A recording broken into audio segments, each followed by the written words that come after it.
Alors bonjour à tous, aujourd'hui nous continuons notre lecture de la Bible à la lumière de la tradition de l'Église et nous en sommes rendus aux 3 premiers chapitres du livre des Nombres où nous verrons le recensement et le service des Lévites. Comme toujours, avant de démarrer, nous remercions les éditions Ansiguier devenues Mediapol qui nous ont mis à disposition les textes qui nous permettent de faire ces vidéos et nous nous remettons entre les mains du Seigneur. Notre Père, qui êtes aux cieux, que ton nom soit sanctifié, que ton règne vienne, que ta volonté soit faite sur la terre comme au ciel. Donne-nous aujourd'hui notre pain de ce jour. Pardonne-nous nos offenses, comme nous pardonnons aussi à ceux qui nous ont offensés, et ne nous laisse pas entrer en tentation, mais délivre-nous du mal. Également, nous nous remettons entre les mains de notre Mère bienveillante, la Vierge Marie. Je vous salue Marie, pleine de grâce, le Seigneur est avec vous. Vous êtes bénie entre toutes les femmes, et Jésus, le fruit de vos entrailles, est béni. Sainte Marie, Mère de Dieu, priez pour nous pauvres pécheurs, maintenant et à l'heure de notre mort. Amen. Également, nous faisons cette demande spécifique à l'Esprit Saint, qu'il corrige en nous les erreurs éventuelles qui peuvent provenir de notre état d'imperfection. Alors voilà. Comme je l'ai dit au départ, nous allons voir les 3 premiers chapitres du livre des Nombres, et les 11 premiers chapitres du livre des Nombres sont finalement l'organisation du peuple de Dieu. Donc on vient de sortir du livre du Lévitique, où le peuple de Dieu a reçu tous les éléments qui concernent la loi de sainteté, notamment, donc sainteté à travers la pratique, à travers la liturgie, donc le culte, etc. On a vu également les aliments purs, impurs, et donc on voit déjà la pédagogie de Dieu avec ce bébé spirituel qu'est le peuple hébreu, et là, on a le peuple de Dieu qui se met en ordre de marche. Alors volontairement, sur les 3 premiers chapitres, je vais jongler, déjà nous allons prendre des morceaux, et nous n'allons pas tout lire en même temps. Donc je vais d'abord commencer par le chapitre 1, puis après je vais aller sur le chapitre 3 et revenir sur le chapitre 2. Vous allez comprendre pourquoi au fur et à mesure. Je commence la lecture. Yahvé parla à Moïse dans le désert du Sinaï, sous la tente de la rencontre. Le premier jour du 2e mois, en la 2e année de leur sortie du pays d'Égypte, il lui dit « Faites le dénombrement de toute la communauté des fils d'Israël, d'après leur famille, la maison de leur père, en comptant les noms de tous les mâles par tête. À partir de l'âge de 20 ans et au-dessus, tous ceux qui en Israël sont aptes au service armé, vous les recenserez suivant leur groupe de combat, toi et Aaron. » Alors on voit tout de suite les coordonnées, finalement, on peut le dire comme ça, du peuple de Dieu. Le lieu, la date et la situation. Et dans le texte parallèle de Luc chapitre 2 que je vais vous lire, on voit qu'il est question d'un recensement qui est différent, situant la Sainte Famille sur fond universel, puisque Jésus vient sauver tous les hommes, mais dans la descendance de David et d'Abraham, où il prend chair. Je lis ce dénombrement. Il arriva, en ces jours-là, que fut publié un édit de César Auguste ordonnant le recensement de l'univers entier. Ce premier recensement précéda celui qui a eu lieu quand Quirinus était gouverneur de Syrie. Et tous se mirent en route pour se faire inscrire, chacun dans sa cité d'origine. Joseph monta donc lui aussi de la cité de Nazareth en Galilée pour se rendre en Judée dans la cité de David qui s'appelle Bethléem, car il était de la maison et de la famille de David, pour se faire inscrire avec Marie, son épouse, qui était enceinte. Alors, l'un comme l'autre dénombrement prépare donc celui définitif des élus inscrits à ce livre de vie écrit par Dieu. On le voit notamment dans Apocalypse chapitre 20. Et conservé aux cieux. On le lit dans Luc chapitre 10 verset 20 ou Daniel chapitre 7 verset 10. Où sont également inscrits les justes qui seront sauvés, véritables citoyens de Jérusalem. Il y a aussi encore beaucoup de références. Mais aussi d'où seront rayés les impies, Psaume 69, 29, et les faux prophètes, Ézéchiel 13, 9. Donc, dès la première page, le livre des Nombres nous montre le peuple de Dieu en armes comme une communauté sacrale, hiérarchisée, prête au combat eschatologique. Je prends un commentaire du Procope de Gaza. « Bienheureux celui qui aura été jugé digne d'être inscrit pour la cité de Jérusalem, Exultez de ce que vos noms sont inscrits dans le ciel. Le recensement fut fait par Moïse et Aaron afin qu'en tous les deux nous contemplions l'unique Christ, en Moïse le législateur et en Aaron le pontife suprême. Alors je reviens sur le verset 2 où il est indiqué « Faites le dénombrement ». Donc la suite de toute la communauté des fils d'Israël. Alors nous avons un commentaire intéressant de Théodoré à ce sujet, où il pose d'ailleurs des questions sur le livre des Nombres. Pourquoi Dieu l'ordonne-t-il? Eh bien pour démontrer la vérité de sa promesse. Car il avait dit à Abraham « Je multiplierai ta descendance comme les étoiles du ciel et comme le sable du bord de la mer ». Donc ils étaient descendus en Égypte, 75, et après un court laps de temps, en dénombre 3550 hommes aptes au service armé. Comme preuve de sa puissance, Dieu dit par le prophète Isaïe, « Regardez Abraham, votre père, et Sarah qui vous a enfanté. Il était seul, je l'ai appelé, je l'ai béni et l'ai multiplié. » Alors, je vous épargne l'énumération des tribus que l'on trouve à la suite dans ce chapitre, parce que nous avons préféré justement le chapitre 2, et donc je reviendrai dessus, puisque dans celui-ci est donné de façon plus brève l'ordre respectif des tribus durant les campements autour de la tente de la rencontre. Et là, je fais un petit saut pour vous lire ce fameux chapitre 2 avant de revenir sur le passage précédent. Chacun près de son étendard sous les enseignes de leur maison paternelle, ainsi camperont les fils d'Israël. En face et autour de la tente de la rencontre, ils camperont. À l'Orient, l'étendard du camp de Juda, suivant leur milice, 74 600 recensés, camperont près de lui la tribu d'Issachar, 54 400 recensés, la tribu de Zabulon, 57 400 recensés, ils partiront en tête. L'étendard du camp de Ruben sera au midi, suivant leur milice, 46 500 recensés. Camperont près de lui la tribu de Siméon, 59 300 recensés. La tribu de Gad, 45 600 recensés. Ils partiront les seconds. Alors partira la tente de la rencontre, le camp des Lévites au milieu des camps. Dans l'ordre où ils campent, ils partiront, chacun à son rang, suivant leurs étendards. L'étendard du camp d'Éphraïm, suivant leur milice, sera à l'Occident, 40 500 recensés. Près de lui, la tribu de Manassé, 32 200 recensés. Et la tribu de Benjamin, 35 400 recensés. Ils partiront les troisièmes. L'étendard du camp de Dan sera au nord, suivant leur milice, 62 700 recensés. Camperont près de lui la tribu d'Acher, 41 500 recensés. Et la tribu de Nephtali, 53 400 recensés.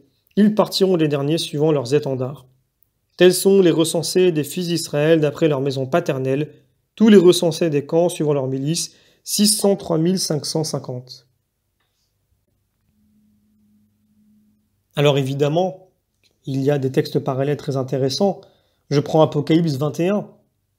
L'un des 7 anges me transporta en esprit sur une montagne grande et sublime, et il me montra la cité sainte, Jérusalem, descendant du ciel d'auprès de Dieu. Elle avait la gloire de Dieu, et sa lumière était semblable à une pierre précieuse, comme une pierre de jaspe, comme un cristal. Elle avait un mur grand et haut, et elle avait 12 portes. Et aux portes, 12 anges, et écrits sur les portes, des noms qui sont les noms des 12 tribus des fils d'Israël. À l'Orient, 3 portes, et au nord, 3 portes. Au midi, 3 portes, et à l'Occident, 3 portes. Et le mur de la cité sainte avait 12 fondements, et sur eux les 12 noms des 12 apôtres de l'agneau. Et celui qui parlait avec moi avait un roseau d'or pour mesurer, afin de prendre les mesures de la cité et de ses portes et de son mur. Et la cité est quadrangulaire, sa longueur est égale à sa largeur. Et il mesura la cité avec le roseau, 12 000 stades, la longueur, la largeur et la hauteur en sont égales. Et il mesura le mur, 144 coudées à mesure d'homme, qui est mesure d'ange. Je peux également prendre Psaume chapitre 122. Quelle fête quand on m'a dit « Nous irons à la maison du Seigneur ». Déjà nous voici debout à tes portes, Jérusalem, Jérusalem bâtie comme la cité qui tient tout dans l'unité. Là montent tes tribus, les tribus du Seigneur. Témoignage d'Israël pour confesser le nom du Seigneur. Alors je peux prendre un commentaire de Rupert de Dutz sur l'autorité de l'écriture, redoutable comme les camps d'une armée. Nous pensons que le campement des tribus d'Israël figurait la Sainte Église. Juda plantera ses tentes à l'Orient, etc. Peut-on rêver plus bel ordre? À l'Orient, 3 tribus d'Israël, à l'Occident, 3 tribus, au Midi, 3 tribus, et à l'Aquilon, 3 tribus. Et dans l'Apocalypse, il est écrit de cette sainte cité de Dieu qu'est l'Église, à l'Orient, 3 portes, à l'Aquilon, 3 portes, au Midi, 3 portes, et à l'Occident, 3 portes. La disposition des tribus d'Israël est donc une figure de cette plénitude de grâce dans laquelle l'unique foi reçoit maintenant ceux qui viennent de tout pays et de toute nation, de tout sexe et de tout âge. Voilà. Après l'idolâtrie du veau d'or, Moïse emporte la tente de la rencontre et la plante hors du camp, indication réitérée pour marquer son importance et sa signification d'un éloignement, d'une distanciation d'Israël d'avec son Dieu. De même, à la suite des murmures contre la manne, nous voyons encore la tente hors du camp. Autour d'elle, Moïse réunit les 70 anciens seulement, et il est d'autant plus notable que dans la constitution du peuple de Dieu, elle soit au centre du camp formé en carré de 4 fois 3 tribus. Suivant la perspective eschatologique ouverte dès le premier chapitre, un tel camp préfigure la Jérusalem céleste aux 3 fois 4 portes, aux 12 assises, dont l'agneau est à la fois le temple et la lumière. Mais il y a cette distance des nombres à l'Apocalypse que, dans le désert, l'Israël de Dieu marche en bon ordre vers la terre promise. De même, durant toute l'ancienne alliance, les tribus monteront à Jérusalem. On le voit dans Psaume chapitre 122 que je viens de vous lire. Jésus, lui aussi, tourne résolument sa face vers Jérusalem, où il s'en va donner sa vie pour nous. Ce n'est qu'au terme de tous ces cheminements et de nos propres combats, encore évoqués dans les 20 premiers chapitres de l'Apocalypse, que tout le peuple de Dieu de tous les temps sera debout aux portes de la Jérusalem et éternel. Nous pouvons lire un commentaire du Procope de Gaza. Chaque tribu était rangée à la manière d'une armée. Chacune avait sa place, son chef, son dénombrement connu, de manière à pouvoir aller et venir en gardant l'ordre. En outre, on voyait ainsi dans chaque tribu combien partaient, combien restaient sur place, combien tombaient au combat. Donc voilà. L'ordre de marche est en effet le même que durant le campement, avec Judas en tête. Tous les premiers-nés portent en eux la figure du Christ premier-né. Judas est placé avant Ruben, il tient la première place parce que c'est de lui que le Christ est né selon la chair. Voilà. Alors là, je reviens sur le chapitre 1, je vais lire quelques versets, et je continuerai sur le chapitre 3. Et là, nous allons voir le service des Lévites. Je commence la lecture au chapitre 1. Il n'y a que la tribu de Lévi que tu ne recenseras pas et dont tu ne feras pas le dénombrement par tête au milieu des fils d'Israël. Mais tu chargeras de la demeure du témoignage, de tout son mobilier et de tout ce qui lui appartient, les Lévites. Ce sont eux qui porteront la demeure et tout son mobilier, eux qui assureront le service, et ils camperont tout autour de la demeure. Et quand la demeure partira, ce sont les Lévites qui la démonteront. Et quand la demeure fera halte, ce sont les Lévites qui l'érigeront. Et le profane qui en approchera mourra. Les fils d'Israël camperont chacun dans son campement et chacun près de son étendard, suivant leur groupe de combat. Et les Lévites camperont autour de la demeure du témoignage pour que la colère ne se déchaîne pas contre la communauté des fils d'Israël. Et les Lévites observeront les observances de la demeure du témoignage. Les fils d'Israël firent tout ce que Yahvé avait commandé à Moïse. Ainsi firent-ils. Je continue avec le chapitre 3. Yahvé dit à Moïse: fais approcher la tribu de Lévi, qu'elle se tienne devant Aaron le prêtre. Ils l'assisteront. Ils observeront les observances qu'il doit observer et celles que doit observer toute la communauté à l'égard de la tente de la rencontre pour accomplir le service de la demeure. Ils garderont tout le mobilier de la tente de la rencontre et ils observeront les observances des fils d'Israël pour assurer le service de la demeure.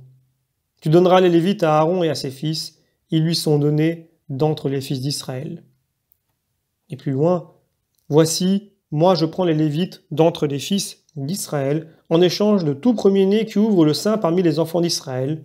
Les Lévites sont à moi, car tout premier-né est à moi. Le jour où j'ai frappé tous les premiers-nés dans le pays d'Égypte, je me suis consacré à moi-même tout premier-né d'Israël, depuis l'homme jusqu'à la bête. Ils sont à moi, je suis Yahvé. Alors nous lisons ils observeront les observances. La prescription se trouve 3 fois répétée avec ce même redoublement qui n'est pas gratuit. L'insistance porte sur l'exactitude avec laquelle les Lévites doivent accomplir les rites concernant la demeure du témoignage.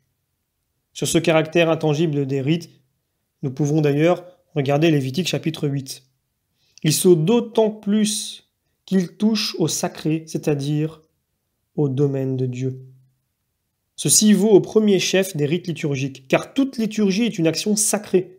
Et ce qui est curieux, c'est que les Assyro-Chaldéens lisaient leurs textes en sumérien, langue bien antérieure à l'invasion akkadienne, comme le latin liturgique qui a vécu jusqu'au grand désordre actuel.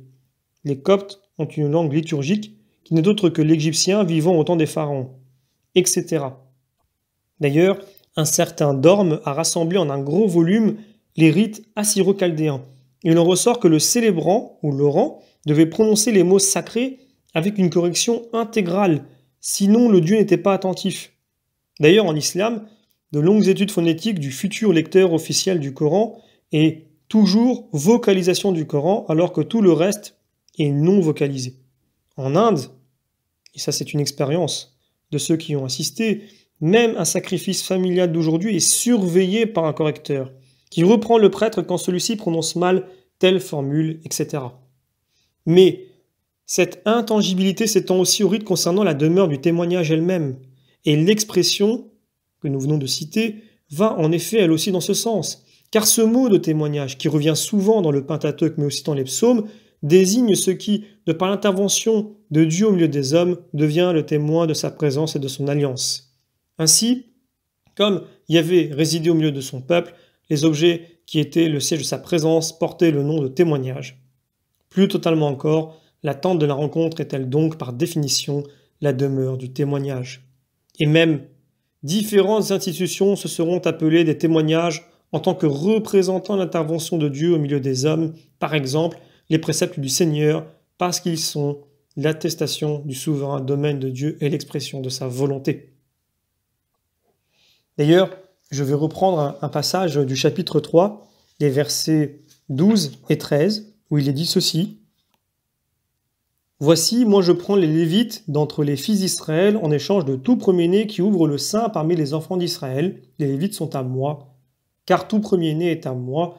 Le jour où j'ai frappé tous les premiers dans le pays d'Égypte, je me suis consacré à moi-même tout premier-né d'Israël. Depuis l'homme jusqu'à la bête, ils sont à moi. Je suis Yahvé. » Nous avons un texte parallèle en Luc chapitre 2. « Ils le portèrent à Jérusalem pour le présenter au Seigneur, ainsi qu'il est écrit dans la loi du Seigneur. Tout mâle ouvrant le sein de sa mère sera appelé saint, consacré au Seigneur. » Quand il eut 12 ans, ils montèrent à Jérusalem suivant la coutume de la fête, et l'enfant resta à Jérusalem, et ses parents ne s'en aperçurent pas. Il leur dit, « Pourquoi me cherchez-vous? Ne saviez-vous pas qu'il me faut être dans la demeure de mon Père ?»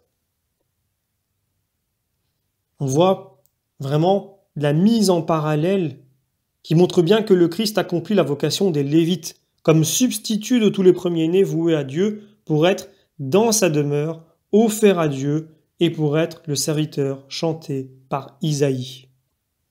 Alors voilà, je terminerai en lisant 2 textes parallèles, notamment Siracide, chapitre 45. « Mais dans la terre de son peuple, il n'y a pas d'héritage, il n'y a pas sa part au milieu du peuple, car c'est moi qui suis ta part, ton héritage. » Deutéronome chapitre 10. « En ce temps-là, Yahvé mis à part la tribu de Lévi pour porter l'arche de l'alliance de Yahvé, pour se tenir en présence de Yahvé, pour faire le service liturgique et pour bénir en son nom jusqu'à ce jour. C'est pourquoi Lévi n'a pas eu de part ni d'héritage parmi ses frères.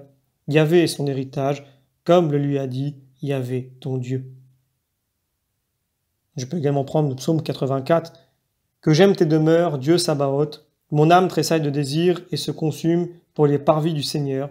Mon cœur et ma chair s'élancent vers le Dieu vivant. » Oui, le passereau s'est trouvé sa maison, la tourterelle un nid pour mettre ses petits. Tes autels, Seigneur Sabaoth, mon roi et mon Dieu. Bienheureux qui demeure en ta maison pour te louer dans les siècles des siècles. Bienheureux l'homme qui puise en toi sa force, les montées dans le cœur. Alors voilà, ce sera tout pour aujourd'hui.